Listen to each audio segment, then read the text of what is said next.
Hey, Bill Friel here, with a welcome to another entry to what I'm calling my video chapbook.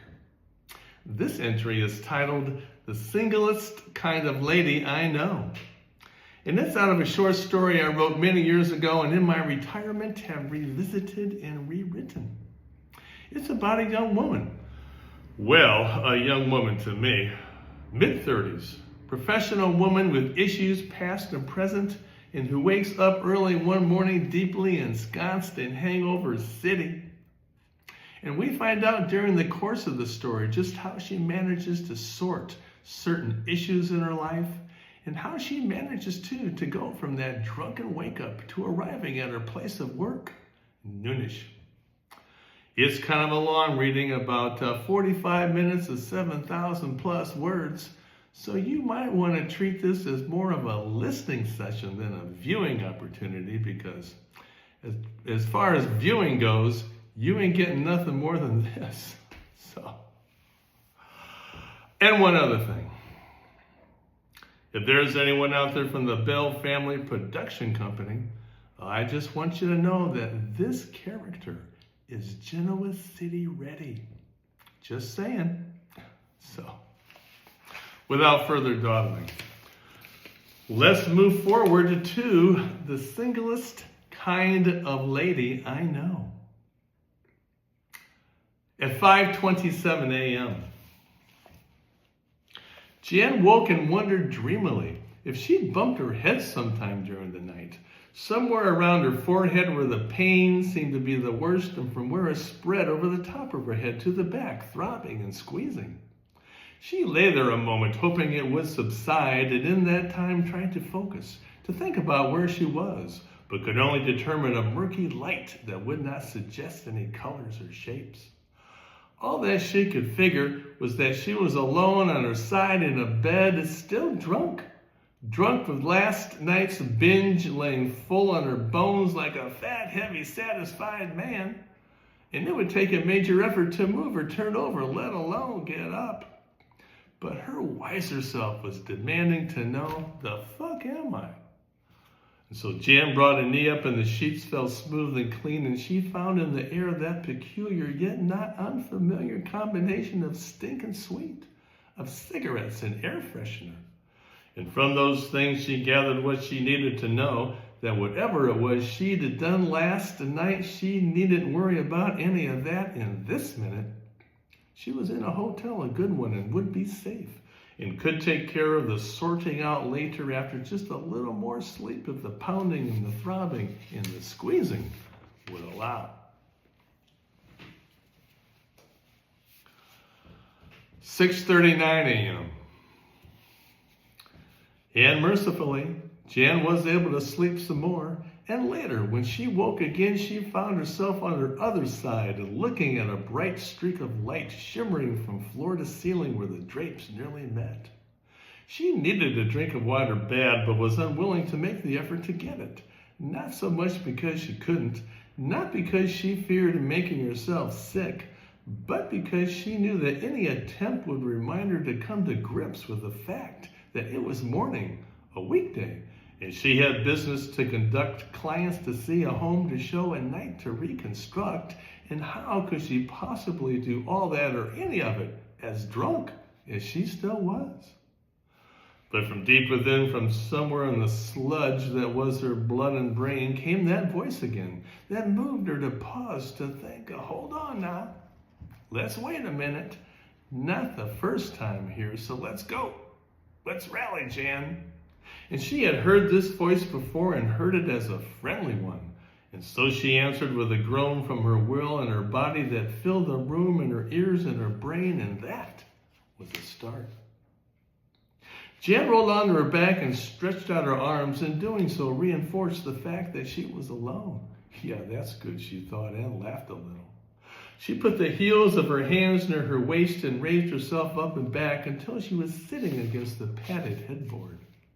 She gathered her long black hair into her fingers and pushed her hair back and raised her chin. She looked to the door and listened for sounds, but heard none. No rattling or doors slamming in the hall, no muted voices or music or TV from the adjoining rooms, no traffic from the outside. Good, she thought again. It was still early, and she might have time to salvage the day.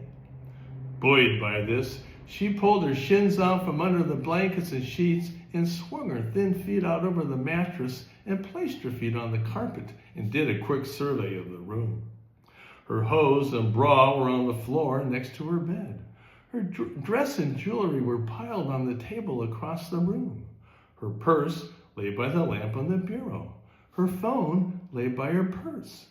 All this suggested a certain propriety about last night, as did what she didn't find: no bottles, no glasses, no full ashtrays, no room service detritus. She got onto her feet and walked stiffly to the window and opened the drapes, throwing light into the room. She turned and took it all in, the banality of it all, and the promise that suggested. And after actually muttering, saying worse, walked around the end of the bed towards the bathroom, and in that time managed to work up some saliva, anticipating the pleasure of listening to the water run, unwrapping a glass, and swallowing gulps of water as fast as her mouth and throat would allow.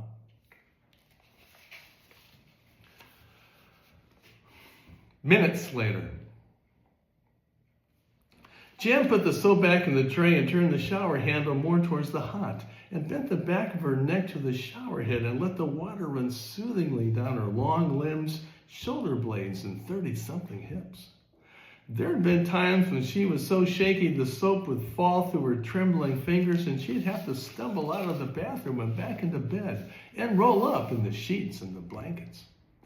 After times like this, Jan would swear she would never drink again, and wouldn't for a while, like maybe a month or two, until such time as certain circumstances would arise. Typically, there'd be something to do with a long day of nerves, bids and counterbids, a skipped lunch, more waiting than acceptance, a victory, and a need for celebration. It might be the end of the week with a bite of a cold spell in the air that pushed people inside to gather in the warmth and the glow. There would be a bar, and in it would be friends who had been ignored and cut off during her abstinence, but who would wave and beam at her entrance nevertheless. As that first drink took hold, Jan would feel it flush from her face on down, then in the grin that would spread across and define her face. There would follow the rise in her voice, smiles generated all around, a camaraderie, rounds bought, music and appetizers, arms around the shoulders, the reaching for weights, the acceptance, the fun, the promise, more drinks. And then the next day hurting, trying to remember what happened, and trying to function in the real world of thinking and wanting and doing. There was no denying that these could be tough times, work missed, families hurt. But in Jan's circle, while the drinking was excessive, it was usually towards something, a celebration, a victory, a hope. And there seemed to be a natural kind of rotation, so that there was always something crazy happening to somebody, but equally, there was always support from friends who understood and encouraged. But last night, as it was beginning to spot in Jan's memory, was not a night within the friendly confines of that group, and there had been no search for a higher pitch. Last night, dim as the memory of it was, had left Jan feeling discouraged and exhausted. And now climbing into her smoky clothes with her clean soap-scented body, and after checking the time and a few messages on her phone, Jan collected her purse and called down to the desk to check on her bill, which was in her name, no problem there. And she sat against the bureau for a short time, her back to the mirror, thinking, wondering, just how in the world would she get through this still drunken and muddle-headed morning, and how in the hell had she ended up in this room?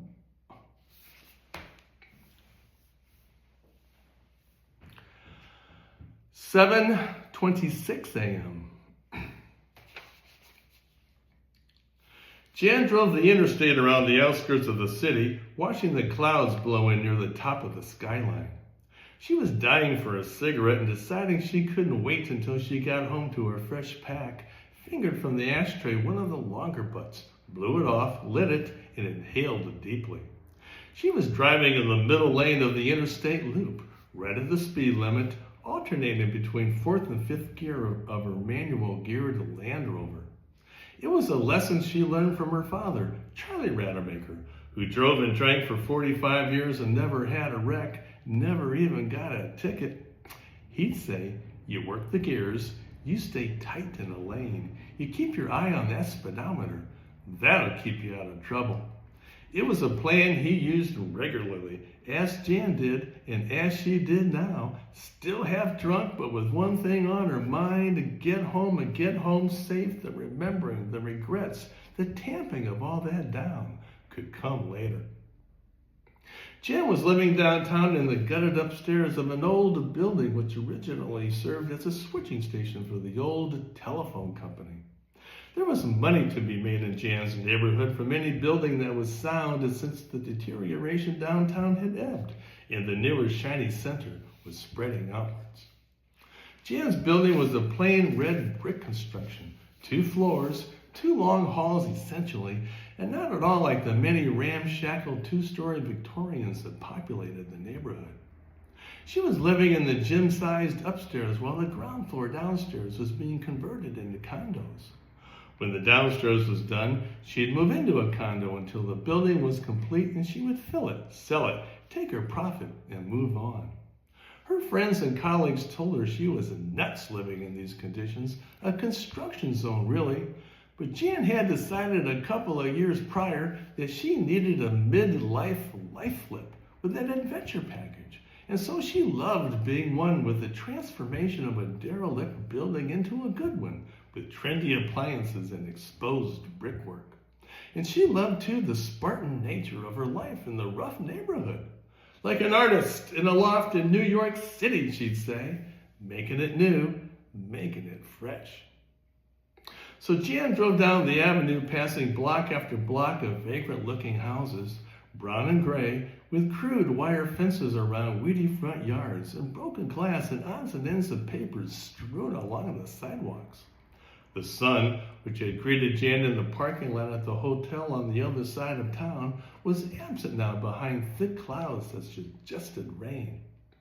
As Jan approached her block, she could see the pickup trucks the carpenters drove, pulled up over the sidewalk and into her front yard. Jan jumped the curb, drove across the sidewalk, and squeezed into a space. She opened the door, banging into the side of a truck, and got out. She had to walk over some old boards and planks that were loosely collected in a pile, making the path to her door a wobbly one. She stopped a couple of times, teetering, pulling the front of her jacket together for warmth in the cold November wind. She got to the front door and was stopped by a collection of pounding hammers and the high-pitched whine of an electric saw. Jan was glad there was no one in the yard or standing near the front door, forcing her into friendly banter or doing a double take on her puffy face. She stepped through the threshold and took the first couple of stairs quickly, but looking up, Jan got the feeling of something menacing in the stairs, the blanched end of each warped board grinning in a mocking funhouse-like smile. And unnerved, she hurried some more, running up the stairs until she got to the door, shoved in a key, pushed the door open, closed it with her backside, then sighed, panting, dropping her purse in thanks where she stood.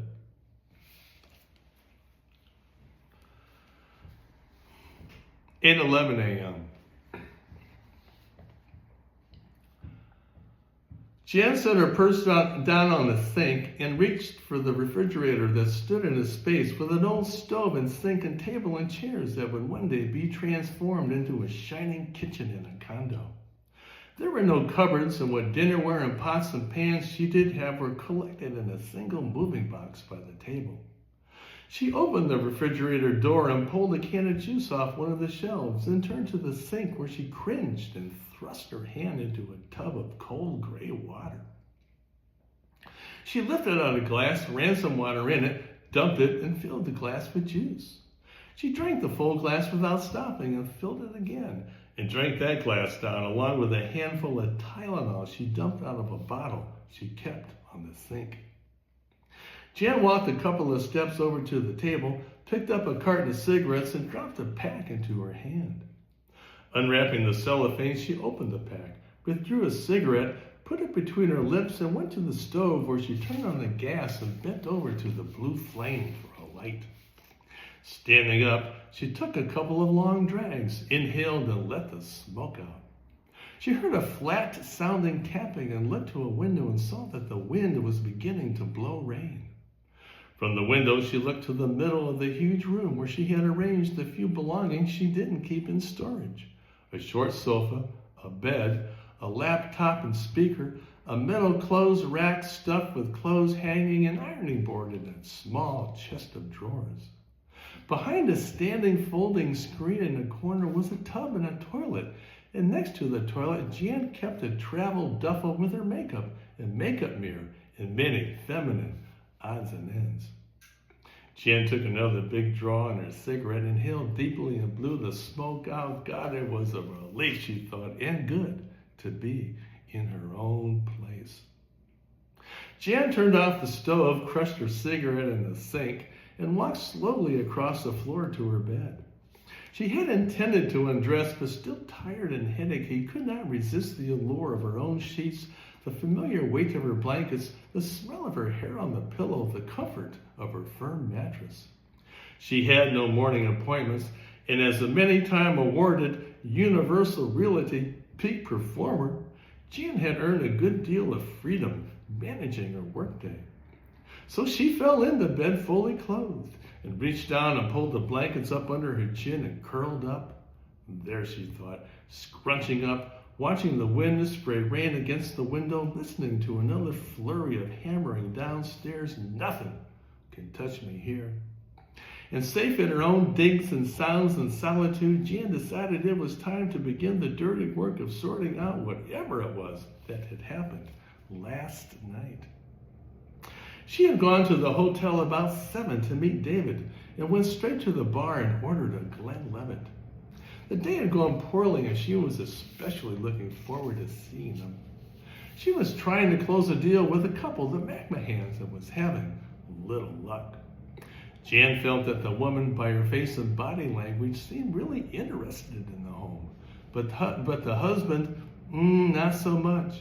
And at times, after wandering off alone, Jan would find the two of them huddled in a room, the wife speaking softly but in earnest, the man deflecting her words by staring at the ceiling or the floor corners, pouting, whining, hands in his pockets, his face fixed in a crooked smile.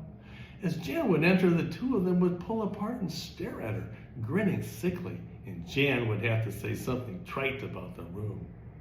Jan was beyond frustrated. She had a lot of hours invested in these two and felt now that it was all coming to nothing. So she had called David at his office and asked to see him, knowing they had not made plans, but she told him how nauseating her day had been and she needed a pick-me-up, and he was the best 60-minute pick-me-up she had ever known. He surprised her by quickly saying yes, and that he was glad she called because they needed to talk. A flag went up and her heart sped, but Jan dismissed them both, attributing her reaction to her short nerves, and besides, David would be brilliant. He always was, and she would be home by 10, enraptured and hopeful and looking forward to the challenges of the next day. But David's manner was clipped entering the bar, and Jan felt immediately uneasy. There was no sign of a sneaky grin on David's face. No staring of his round brown eyes into her narrow blue ones. No discovering his long, smooth fingers on her hand underneath the railing of the bar. Instead, he put a distance between them and seemed reluctant to even look at her. And when he did, it was with short, nervous glances. She asked him what's wrong, and he said nothing, but didn't offer anything more. She asked him what he wanted to drink, and again, no, nothing now, thanks. And then she said, David, what is it? And he said, finally, we have to talk. Let's go somewhere else. Without answering, Jan picked her purse up off the bar and they walked out. They left the bar and walked to the hotel lobby, then turned down a long hall that took them past a couple of breakout room doors. Jan asked, has there been an accident? And David said no, but nothing else. He tried turning a couple of doorknobs and cursed, finding them locked. They walked a little further until Jan had had enough and stopping said, "David, what is this about?"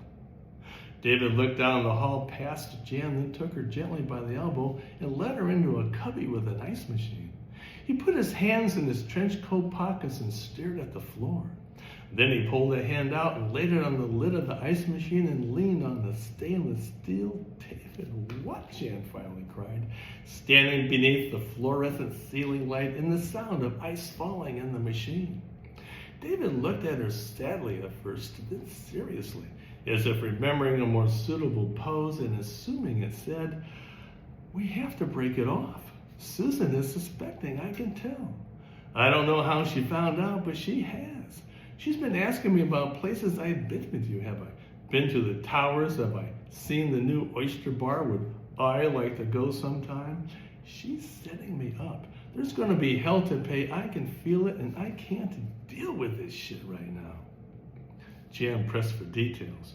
"Are you sure? I mean, how does she look when she asked?" David answered, mumbling, mostly avoiding her eyes, looking around and over her.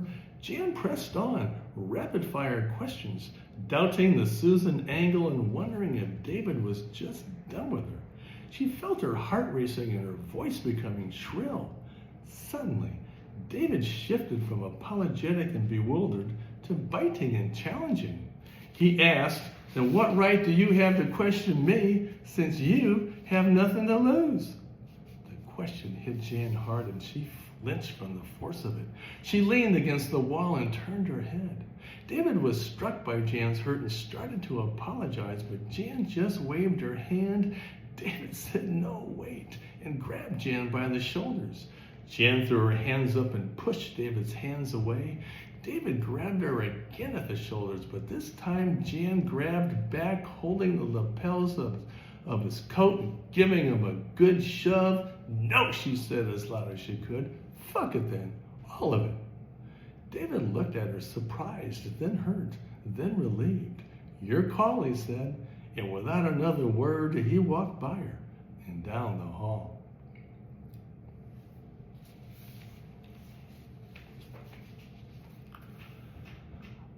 8:32 a.m. Jan rose in bed, sitting up, and reached down to the floor for her cigarettes. She tapped one out, lit it, and picked up the ashtray and lay back, resting the amber glass on her stomach. A saw wailed downstairs and a heavy truck lumbered by on the street. Jan could remember up to a point what happened after David left.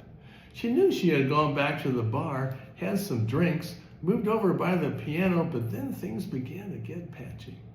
There were some conversations with some gentlemen which evolved into blurry faces and liquid points of light, bits of music and voices droning, and arm around her waist and laughter, but after that, nothing but a blank black board. She could remember, though, quite vividly, standing by the ice machine after David had left, shaking with hurt and anger and disbelief that this thing she'd been through before and had sworn would never catch her unprepared again had done exactly that. She hated in a lot of ways the problems seeing married men, the inconvenient secrecies, the possibilities raised but never fulfilled. But on the other hand, within each episode, each meeting, there was an intense commitment to now.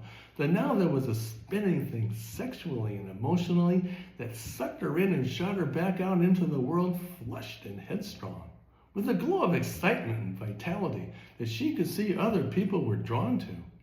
It didn't work like that all the time, but when it did, like with David, they would lay in a hotel room sharing their secret, and they would laugh and make love and shout and laugh, and then dress and leave and return to the everyday, smug and convinced of their special place in it, with their bravado and confidence.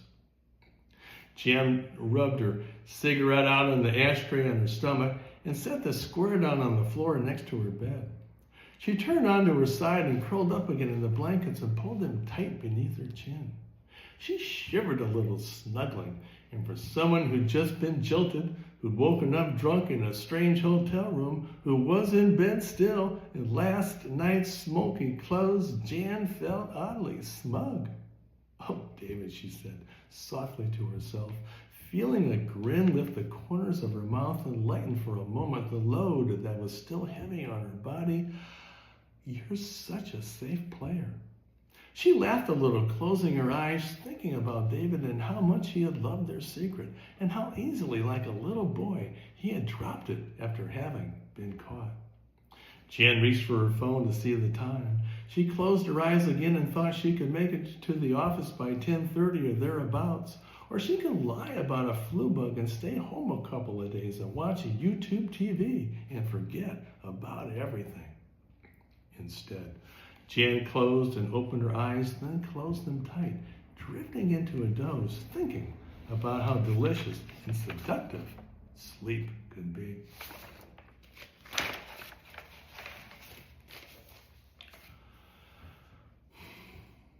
9:46 a.m.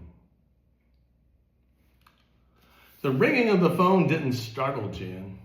Rather than jump, she opened her eyes lazily and stirred a little. She looked at the time. Well, she thought, I won't make it in by 10, 11, maybe?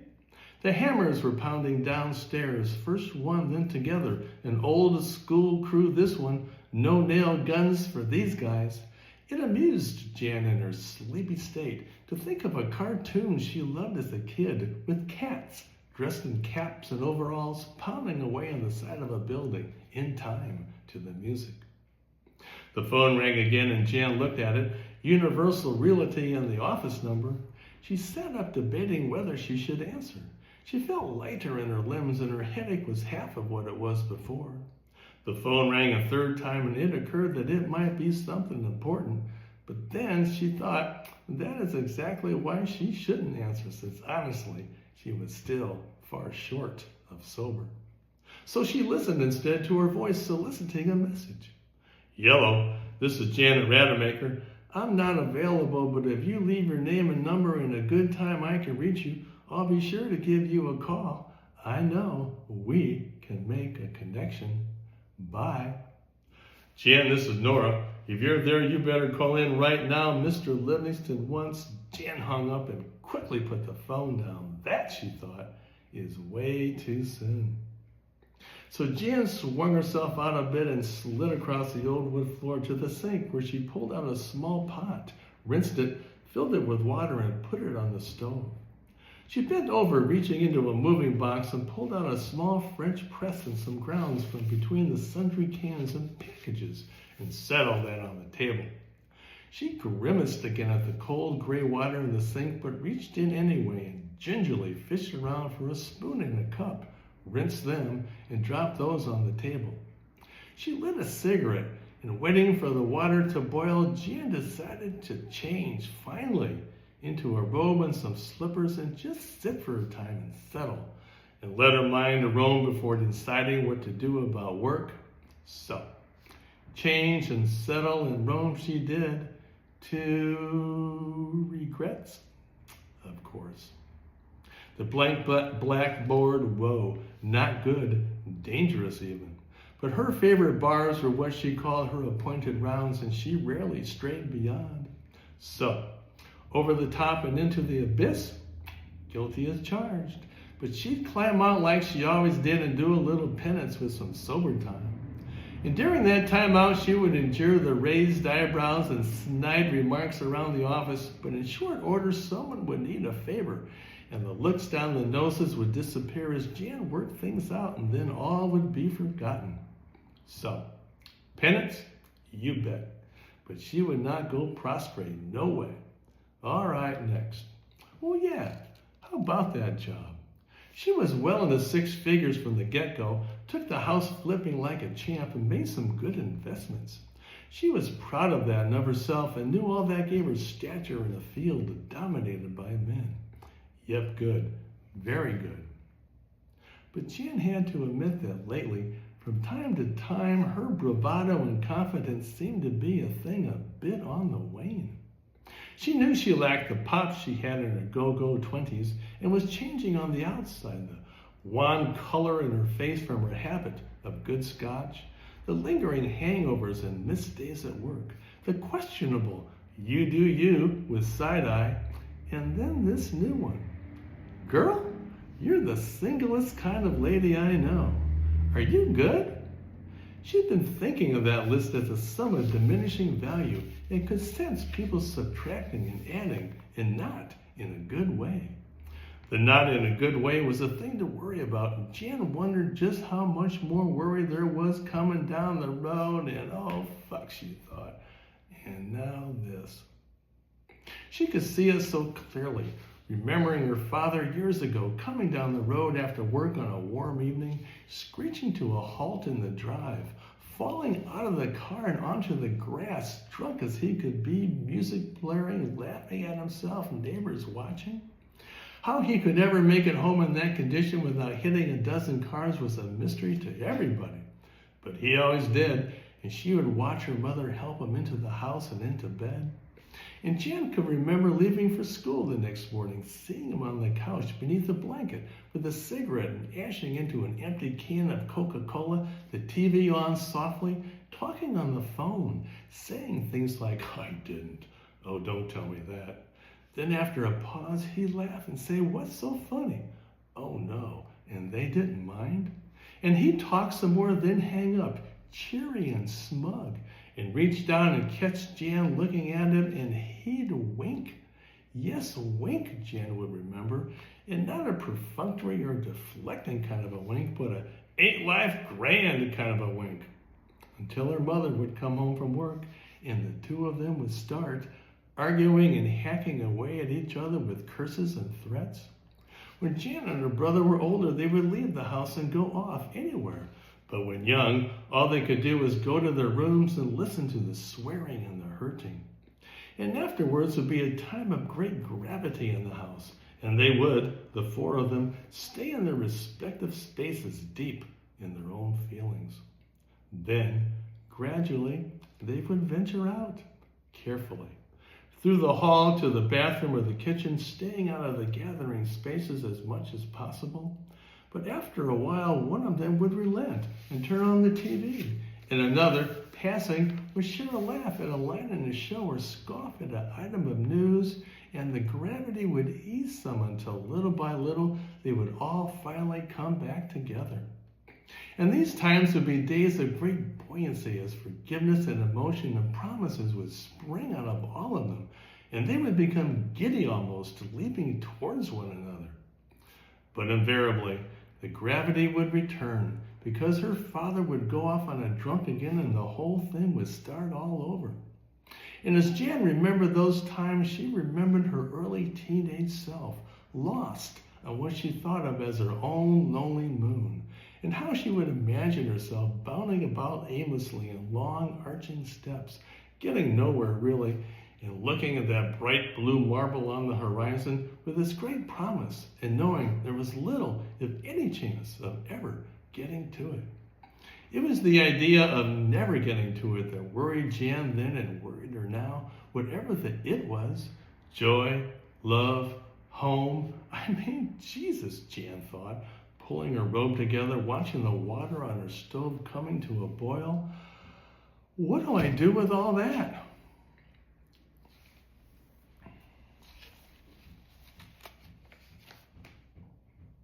"10:14 a.m. Jan lit another cigarette and watched the smoke drift lazily, then walked through the cloud to the bed and set the cigarette in the ashtray on the mattress. She had decided, many things considered, that it was in her best interest to pick an alibi and call the office, and so she did, and got Nora, the receptionist.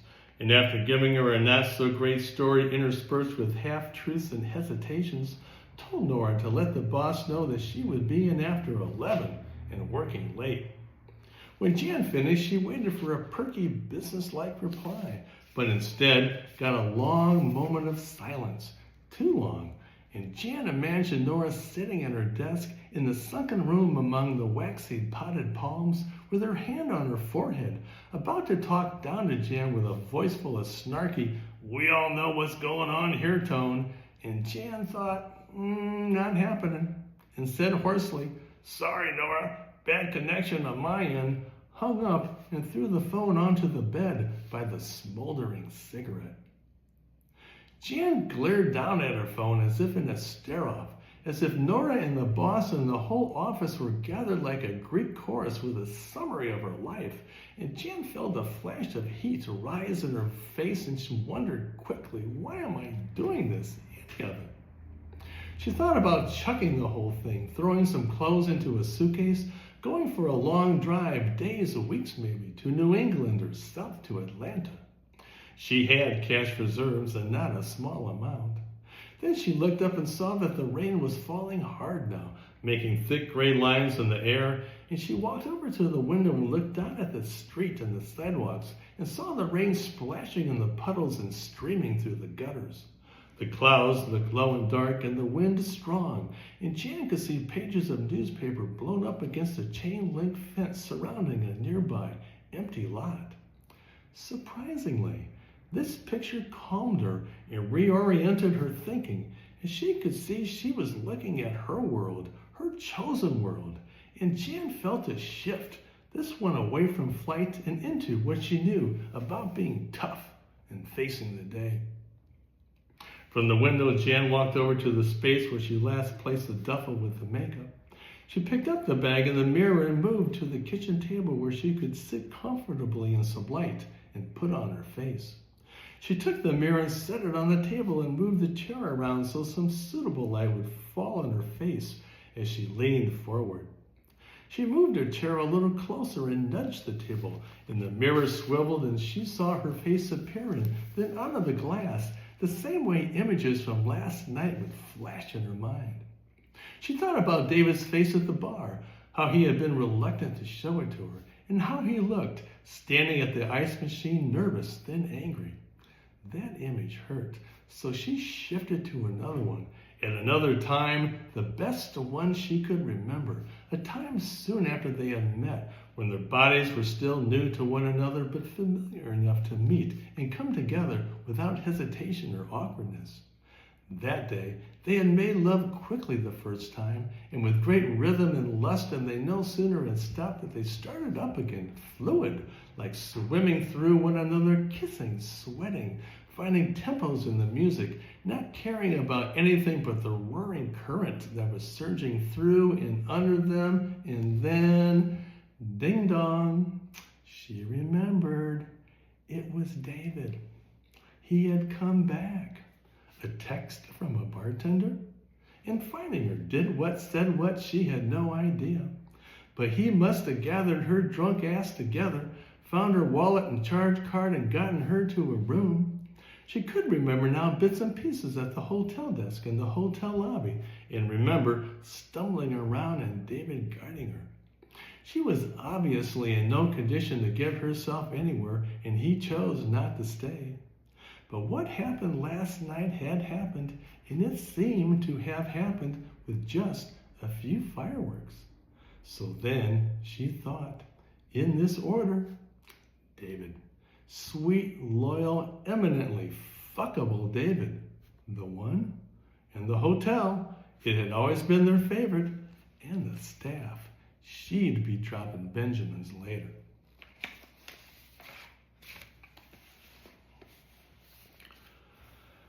"11:37 a.m.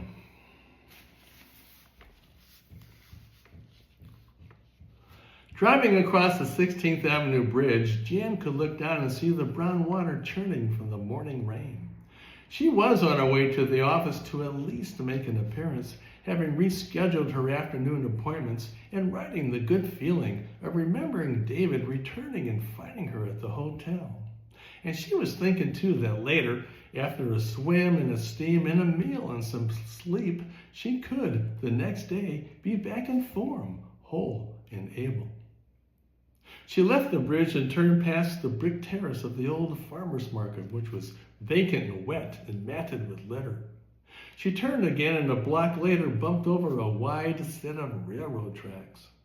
Finally, she got to one of the main avenues and decided to take that way downtown, not caring that it was a slower route, caring instead that she could linger in what she loved about the city in the rain.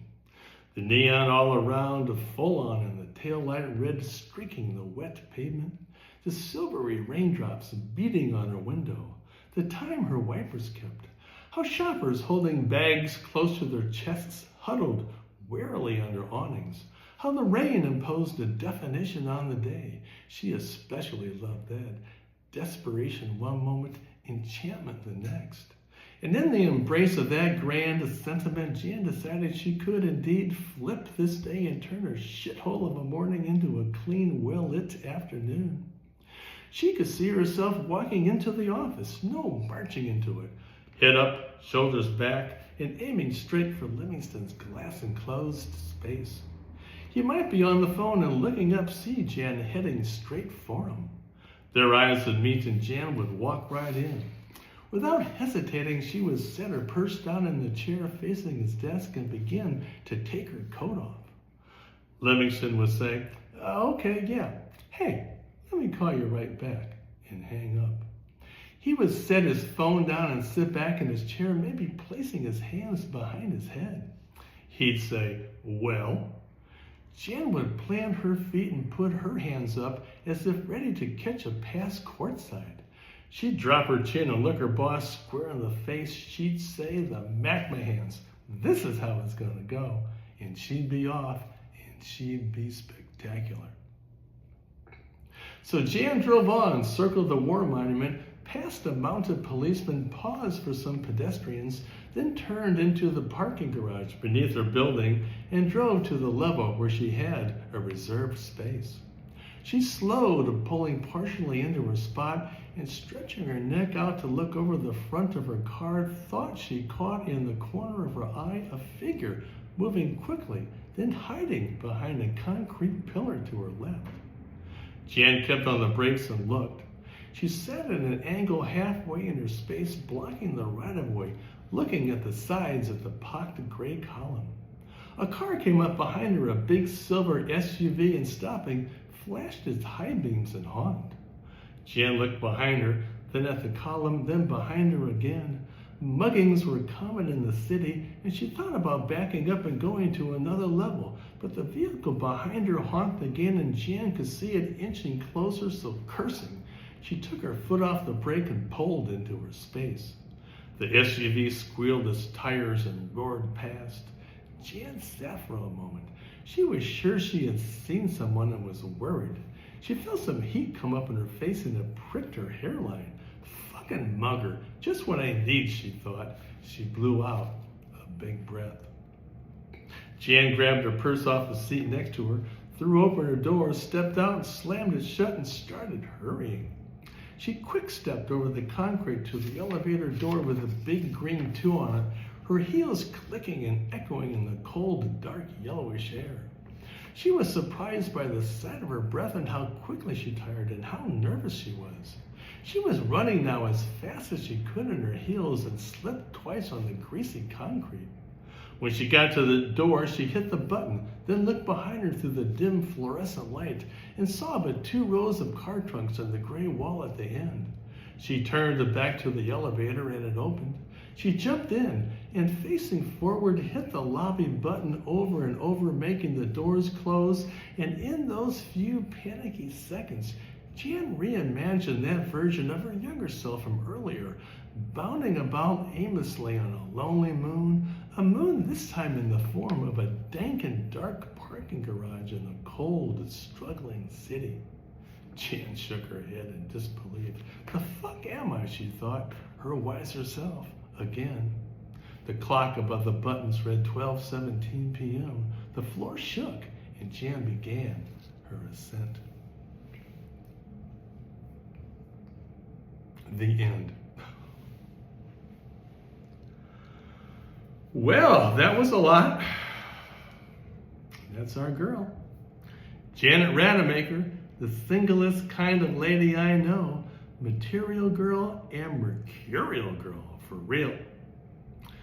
And I hope she does find that well-lit afternoon. I really do. And equally, I hope you have found some pleasure in having spent the last 45 minutes with me. And if that's the case, I'm hoping maybe we can meet again somewhere down the road. We shall see. So, in closing, I will remember to tell you that I am Bill Friel, and you have been listening to my latest entry into my video ChapBook. This entry titled "The Singlest Kind of Lady I Know," and I'm going to leave you with one parting word, and that word is later.